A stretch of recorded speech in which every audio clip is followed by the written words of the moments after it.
Focus. Ideate. Innovate. Enable.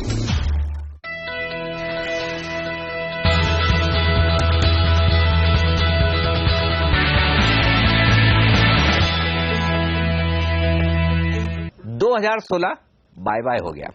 शुरुआत तो हमने थोड़े खराब मूड के साथ की थी, लेकिन बजट के दिन से मूड पूरी तरह से बदल गया। लेकिन आखिरी 2-3 महीने बाजार पर भारी पड़ते हुए दिखे। पहले तो ब्रेक्जिट हुआ, ब्रेक्जिट के बाद एक साथ ट्रम्प साहब भी जीते और डीमोनेटाइजेशन भी हो गया और बाजार का मूड हो गया खराब।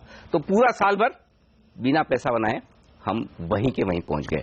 अब बड़ा सवाल यह कि 2016 के बाद क्या 2017 बेहतर साल होगा या चुनौतियां बढ़ी है? बाजार का एक्शन क्या रहेगा, इस पर हमारा ये स्पेशल शो एक्शन 2017। आप सबका स्वागत है। नमस्कार, मैं हूं अनिल सिंघवी और हमारे साथ 3 खास मेहमान हैं इस अगले साल के एक्शन को बताने के लिए। जी हां, बाजार के जाने माने दिग्गज और कोटक म्यूचुअल फंड के एमडी और सीईओ नीलेश शाह, साथ ही मोतीलाल ओसवाल म्यूचुअल फंड के एमडी और सीईओ आशीष सोमैया साहब और एसबीआई म्यूचुअल फंड के सीआईओ और एग्जीक्यूटिव डायरेक्टर नवनीत मुनोत साहब। आप सबका स्वागत है सीएनबीसी आवाज पर। नीलेश भाई, 2016 शुरू हुआ था, लगा था कि कुछ अच्छे पैसे बनेंगे, बड़े पैसे बनेंगे, लेकिन घूम फिर के वहीं आ गए हैं। इतना मजा आया नहीं। 2017 को लेकर सावधान रहें, सतर्क रहें या पॉजिटिव रहें? पॉजिटिव भी रहना है और सतर्क भी रहना है।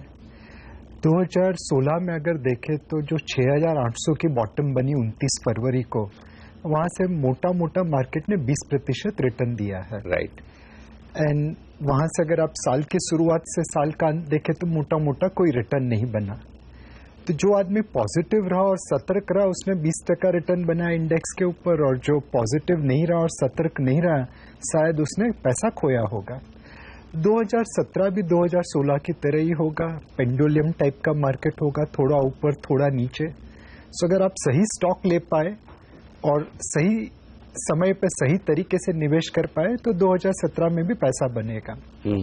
फाइनली एक चीज जो मैं कहना चाहूंगा 2017 के लिए, कि आपका 1 साल का post tax bank FD return वो एक अच्छे स्टॉक का 1 दिन के रिटर्न से कम होगा।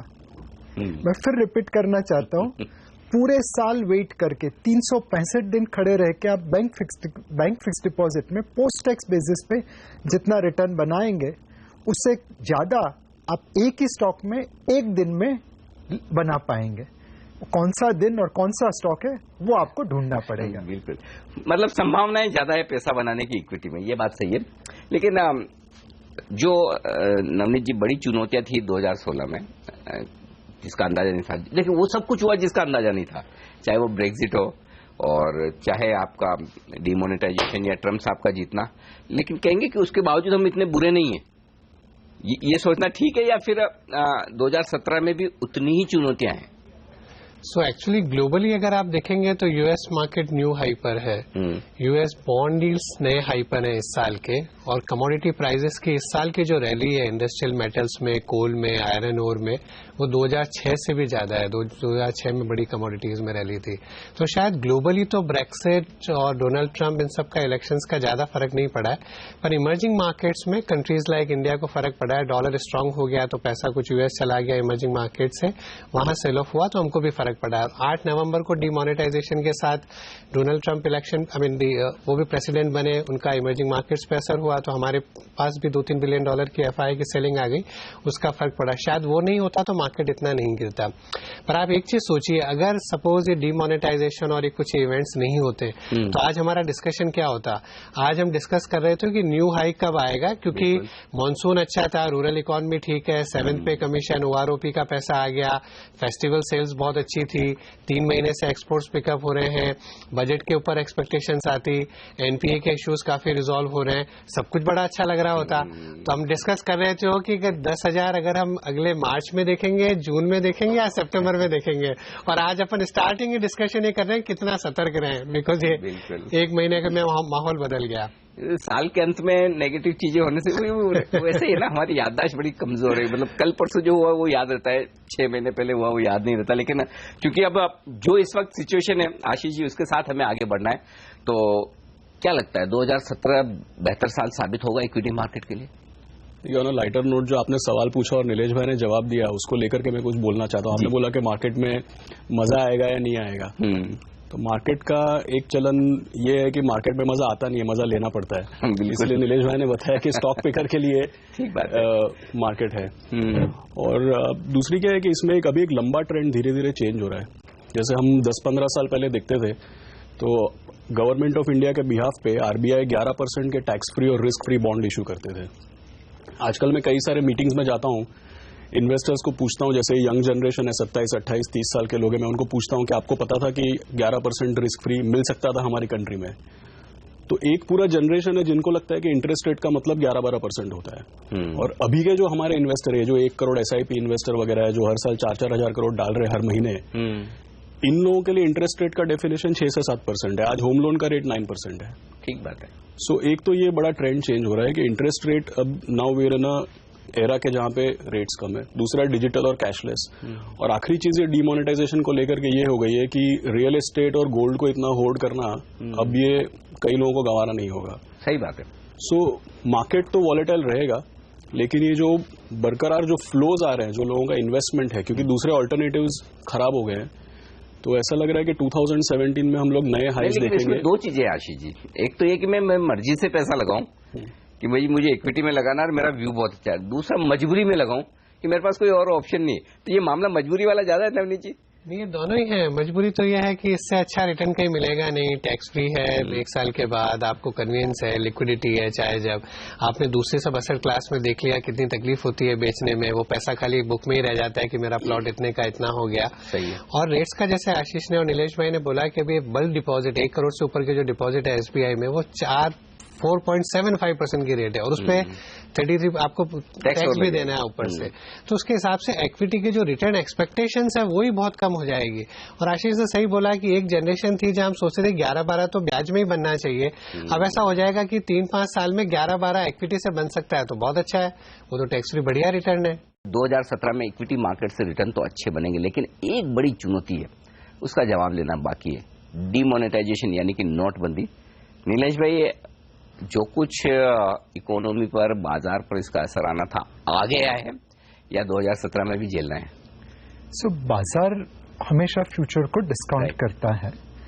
आज की तारीख में बाजार ने ये डिस्काउंट कर लिया है कि यहां से लेके आने वाले 3-6 महीने के लिए कॉर्पोरेट अर्निंग्स के ऊपर डिमोनेटाइजेशन की एक नेगेटिव इफेक्ट हो सकती है। ऑलरेडी मार्केट 5% 8 नवंबर से गिर चुका है, थोड़ा समय भी पास हो गया है। मार्केट ने ये डिस्काउंट करके रखा है कि in the short term demonetisation की वजह से 1 या 2 क्वार्टर में अर्निंग्स में रुकावट आ सकती है। But at the same time market ये भी प्राइस कर रहा है कि लॉन्ग टर्म में डिमोनेटाइजेशन से बहुत फायदा होगा। एक कंसेप्ट है इकोनॉमिक्स में वेलोसिटी ऑफ मनी का। जब रोकड़ा तिजोरी में होता है तो उसकी वेलोसिटी लेट्स से 1 की होती है। अब हमारे पास कुछ 17 लाख करोड़ की करेंसी इन सर्कुलेशन थी। राइट। लेट्स अज्यूम कि 10 लाख करोड़ व्हाइट थी और 7 लाख करोड़ ब्लैक थी। ये मेरा मानना है। हाँ, अंदाज। इट इज अंदाज है। इसकी कोई साइंटिफिक रिसर्च नहीं है। बट वो 7 लाख करोड़ जब तिजोरी में रहे तो 7 लाख करोड़ की इम्पैक्ट कर पाए साल में, बिकॉज बड़ी मुश्किल से घूमते थे। अब अगर उस 7 लाख करोड़ में से मैं 5 लाख करोड़ को बैंकिंग सिस्टम में लेके आऊं, और आज की तारीख में बैंकिंग वेलोसिटी जो मनी की वो 5 के आसपास है। ऑब्वियसली 5 लाख रुपए एक दिन पे आए तो वेलोसिटी उसी दिन खड़ी नहीं हो जाएगी, उसे 24 महीने लगेंगे शायद। पर 24 महीनों के अंदर में 5 लाख रुपए तिजोरी से बैंक अकाउंट में लाके 25 लाख करोड़ की बैंकिंग सिस्टम खड़ी कर सकता हूँ। 7 लाख करोड़ जो पुरानी करेंसी के मैं निकाल दूं तो 25 - 7 18 लाख हुए, और वो 2 लाख करोड़ जो तिजोरी में वापस चले जाएंगे, कुल मिला के 20 लाख करोड़ हुए। आने वाले 24 महीनों में मैं भारतीय बैंकिंग सिस्टम में 20 लाख करोड़ की एडिशनल ग्रोथ कर सकता हूं apart from normal growth. Effectively आपके बैंक काम करेंगे 24 महीना और बेनिफिट क्रिएट करेंगे, ग्रोथ क्रिएट करेंगे तकरीबन 36 महीने से लेकर 42 महीने का। ये टाइप का ग्रोथ हमने कभी देखा नहीं है। जब आप बैंकिंग सिस्टम में इतना पैसा डालते हैं, वहां से वो लेंडिंग करेंगे, तो जो इकोनॉमिक ग्रोथ पैदा होगा वो मार्केट आज डिस्काउंट नहीं कर रहा है। सो शॉर्ट टर्म में मार्केट ने पेन डिस्काउंट कर लिया है, लॉन्गर टर्म गेन के आसार अभी डिस्काउंट नहीं किए हैं। धीरे धीरे मुझे लगता है 2017 में जब वो कॉन्फिडेंस आना चालू होगा, ये डिस्काउंटिंग होगा और मार्केट वहां से ऊपर आना चालू करेगा। तो बैंकिंग सिस्टम पर जो आपकी गहरी पकड़ है उसका ये पूरा विश्लेषण है। लेकिन आशीष जी ये बताइए कि फिर 2017 में बाजार के लिए बड़े खतरे या चुनौतियां क्या हैं? देखिए अभी ऑटोमेटिकली क्या होगा, जैसे कि जनवरी 15 तारीख 12 तारीख से रिजल्ट्स आना स्टार्ट हो जाएंगे और उसके पहले इस बार हमने बजट को प्रीपोन कर दिया 1 फरवरी। ठीक बात है। तो ऑलरेडी अगर आप आज अखबार देखते हैं, न्यूज देखते हैं, तो डिस्कशन शुरू हो गई है कि बजट में हम क्या देखना चाहते हैं। तो अब क्या है कि ऑटोमेटिकली बजट के एक्सपेक्टेशंस आपके बहुत ही हाई हो जाते हैं। पहली बात उसमें क्या क्या आएगा, पॉपुलिस्ट बजट नहीं होना चाहिए। हाँ एग्जैक्टली उसका एक डर रहेगा क्योंकि इलेक्शंस है, काफी चीजें हैं। दूसरी बात क्या है कि जैसा नीलेश भाई ने बताया, बाजार डिस्काउंट करना स्टार्ट कर देता है, लेकिन हकीकत में क्या है कि अब समझो 15 जनवरी को फलाना कंपनी का रिजल्ट आया और हम सोचते थे कि उसका अर्निंग इतना डिक्लाइन होगा, असली में न्यूज क्या आएगा आज हमको किसी को नहीं पता है। सो एक बार तो एक्सपेक्टेशन है, फिर न्यूज आने पे कुछ हो सकता है, फिर बजट, फिर तीसरी बात आप देख ही रहे हैं कि यूएस में किस तरह के रेट हाइक्स होंगे, उसकी वजह से एफआईआईएस का बिहेवियर क्या होगा। वैसे आमतौर पे हमारा मानना ऐसा है कि यूएस में रेट हाइक्स की अभी शुरुआत इसलिए हुई क्योंकि इकोनॉमी तेजी पकड़ रही है, और अगर यूएस की इकोनॉमी तेजी पकड़ती है 6, 7, 8 रेट हाइक्स होने के बाद शायद नेगेटिव हो सकता है, बट अर्ली स्टेजेस में it would still be positive.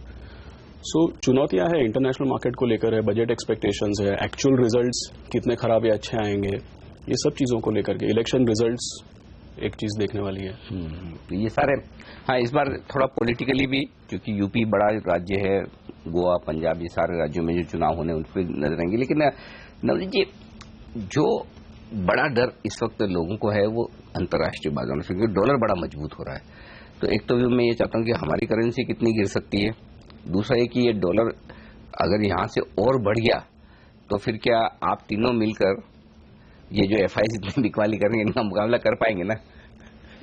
पिछले 3 सालों में रुपया सबसे कम गिरा है दूसरी करेंसीज के मुकाबले डॉलर के अगेंस्ट में, और जिस तरह से पिछले कुछ महीनों में कुछ करेंसीज डेप्रिसिएट हुई हैं, जापानीज येन 100 से 118 हो गया, यूरो था वो 1.12 से 1.04 हो गया, कई इमर्जिंग मार्केट करेंसीज भी काफी गिरी हैं, जब चाइनीज करेंसी जो इतने साल स्टेबल थी वो करीब 6.4 से ऑलमोस्ट 7 के आसपास आ गई है, अगले साल भी हो सकता है और डेप्रिसिएट हो।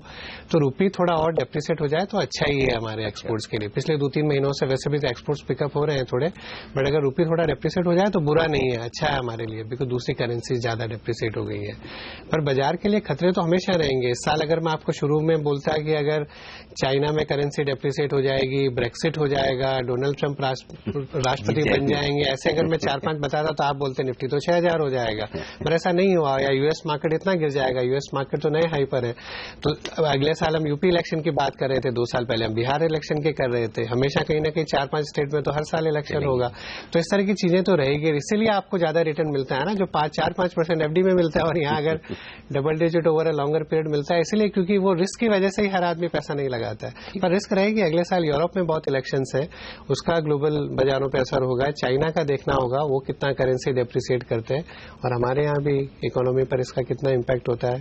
तो नीलेश भाई, मेरा सवाल वही कि आप तीनों लोकल म्यूचुअल फंड हैं और आपके लोग सुनते हैं, पैसा लगाते हैं, तो मुकाबला करेंगे ना, एफआईआईएस की बिकवाली बहुत हो रही है, हमें उससे डर लगता है एक्चुअली। सो जब तक हमें मतलब बैटिंग पिच मिलेगी तब तो हम एफआईआई को किसी दिन मुकाबला कर पाएंगे। जब बॉलिंग पिच आएगी तब हमें इस भारतीय टीम की तरह दिखाना पड़ेगा कि हम तो 5वें दिन पे भी लास्ट सेशन में मैच जीत सकते हैं। क्या हमारे पास काबिलियत है एफआईआई का मुकाबला करने की? ये फाइट डेविड और गोलियात की है। उनके पास तकरीबन 25% भारत की लिस्टेड इक्विटी है, हमारे पास तकरीबन 5% के आसपास है, तो साइज में तो मैं उनका मुकाबला इस वक्त नहीं कर पाता, लेकिन जो फ्लोज है उसमें मैं उनका मुकाबला कर पा रहा हूँ। नवंबर दिसंबर में उन्होंने जम के बेचा है, हमने जम के खरीदा है, तो फ्लो वाइज हम एफआईआई की मुकाबला कर पा रहे हैं, साइज वाइज नहीं कर पा रहे हैं।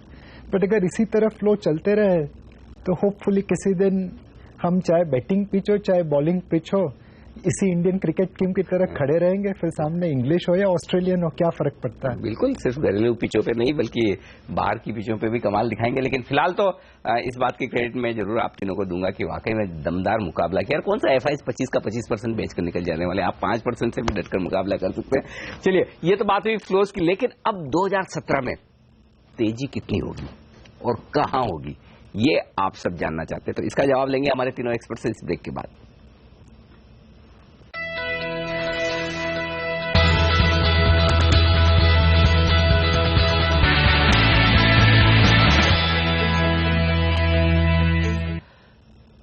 एक्शन 2017 में एक बार फिर से आप सबका स्वागत है। हमारे साथ है नीलेश शाह, आशीष सोमैया और नवनीत मनोहत्रा।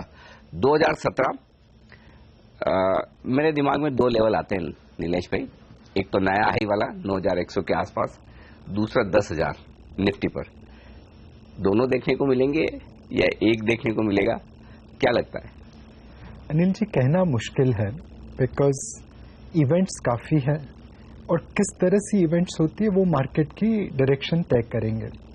सो लेट्स अज्यूम कि चाइना अपनी करेंसी को बहुत ज्यादा डिप्रिशिएट नहीं करे, बजट में हम इंफ्रास्ट्रक्चर स्पेंडिंग भी करें और साथ साथ फिस्कल डेफिसिट का जो टारगेट है 3% FY 2018 के लिए, उसको भी मैनेज करें।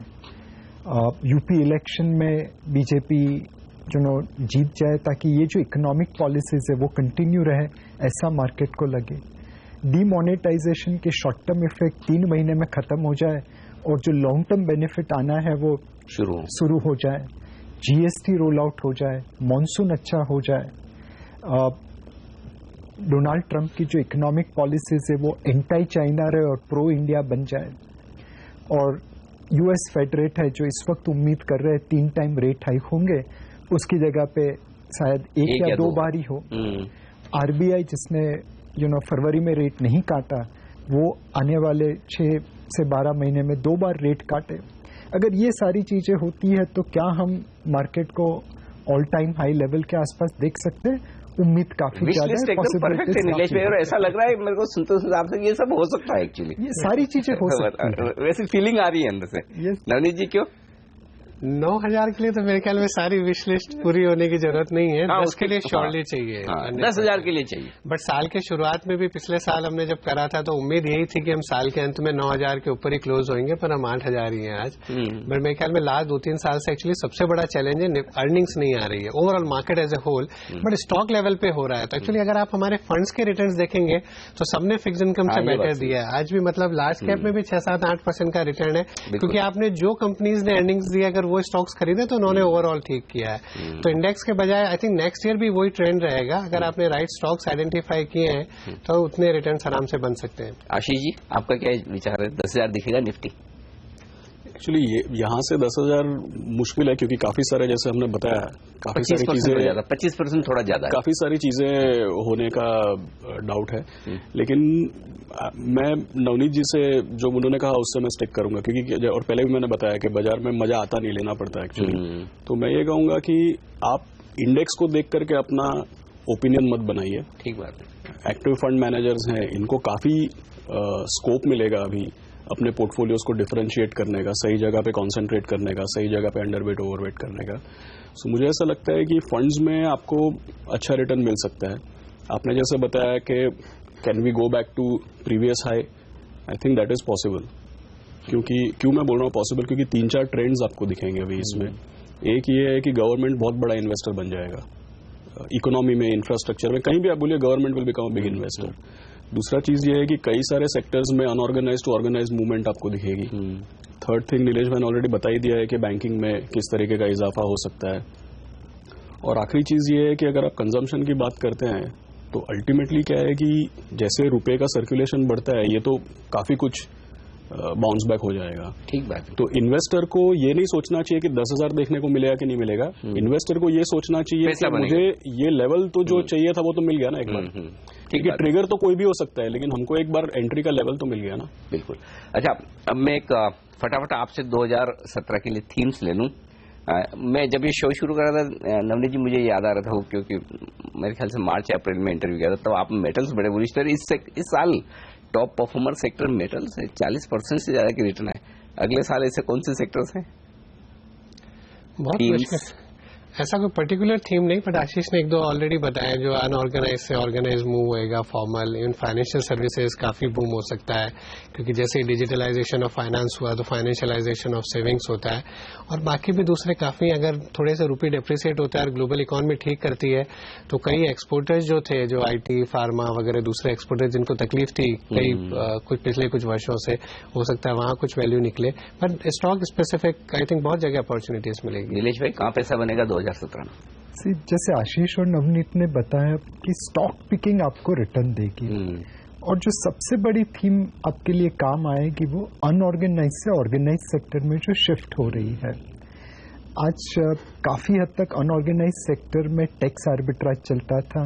आपकी कॉम्पिटिटिवनेस इसलिए नहीं थी कि आप अच्छा प्रोफेशनल प्लेयर है, टैक्स बचा रहे थे। अब GST और डीमोनेटाइजेशन दोनों ने काफी हद तक ये टैक्स आर्बिट्राज को कम कर दिया है, खत्म नहीं किया है बट बहुत हद तक कम कर दिया है। उस वजह से बिजनेसेस ऑर्गेनाइज सेक्टर में मूव होंगे, और वो सारी इंडस्ट्रीज जो ऑर्गेनाइज सेक्टर में है उनको एक बढ़ावा मिल जाएगा।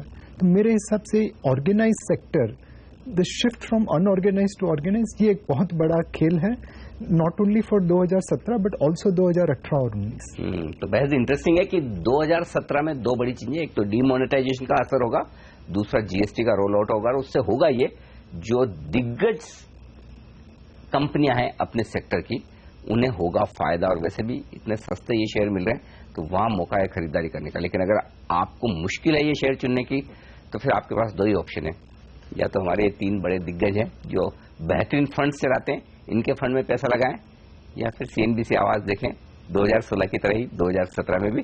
फिलहाल आप सबका बहुत बहुत शुक्रिया, और आप सब दर्शकों का भी शुक्रिया। एक बार फिर से आप सबको 2017 की ढेरों शुभकामनाएं। उम्मीद करते हैं कि 2017 आपके लिए और आप सबके लिए भी बड़ी वेल्थ बनाने वाला साल साबित हो। Happy new year. Thank you.